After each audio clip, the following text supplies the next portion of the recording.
Good. 3 things I like to think about in fighting.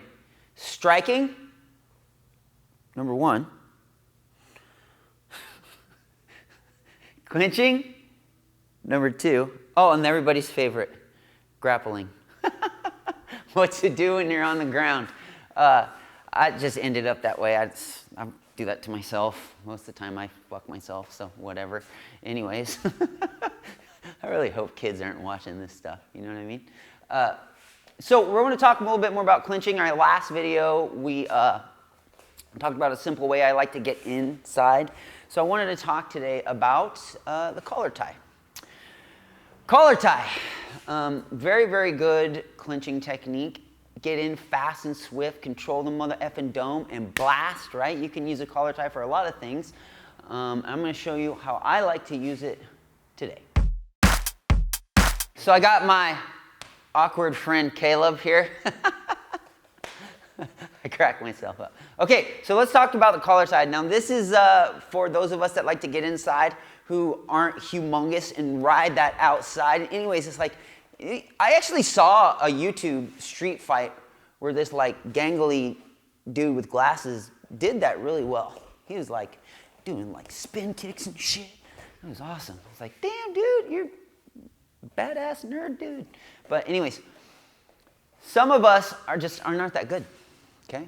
And one important thing I like to think about in self-defense is what to do when somebody gets a hold of me. And in this case, I think connection is very important, okay?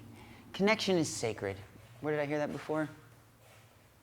In a class somewhere? Yeah. Specifically, Dean's class. Connection is sacred. You failed. Anyways, so we're going to get to connection here. If you watched last week's video, or I don't remember when it came out or if it even came out yet, but there's a video we did about crossing the critical distance line with the single frame. These are like called like elbows of doom or somebody call them, I don't know. There's so many different like nicknames out there and stuff. So many different ways to call things and name things and do things. I can't keep up with all of it. I'm just me, okay? I'm just me. So here's what we're going to do. I'm going to come into my clinching into my single frame here, and then I'm going to swim, okay? I want to get this out of the way. I'm going to shoot for an underhook. From here, I'm going to take my other hand, come up behind, boom.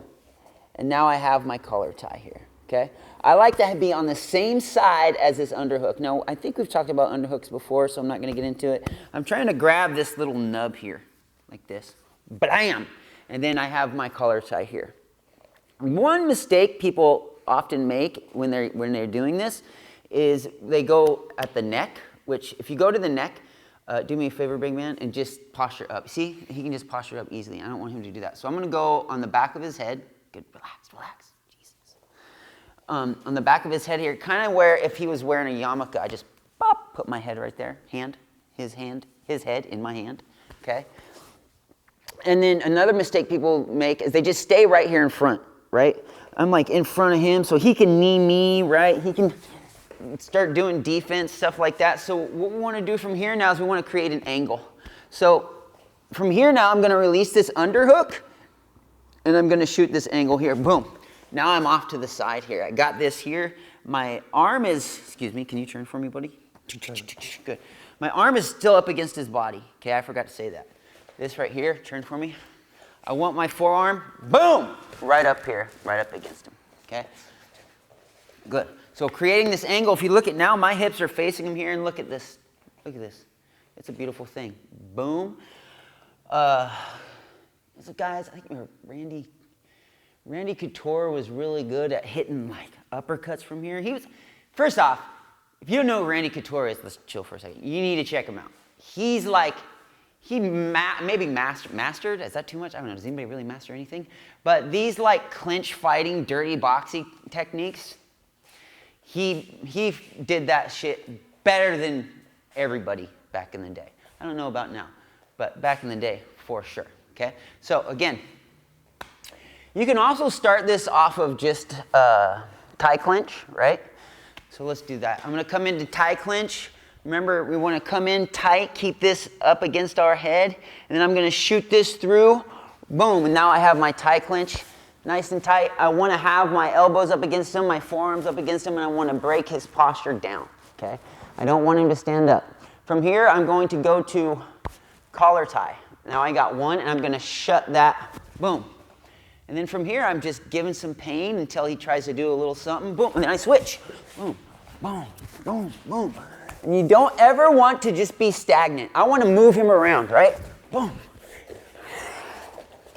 Boom, boom. Boom, boom. Hitting that angle right here. Check this out. Bam! And there's all kinds of stuff. Duck under. And you can just ride them like a pony or a bull. Huh? Yeah. Whoop. And then walk off like a badass.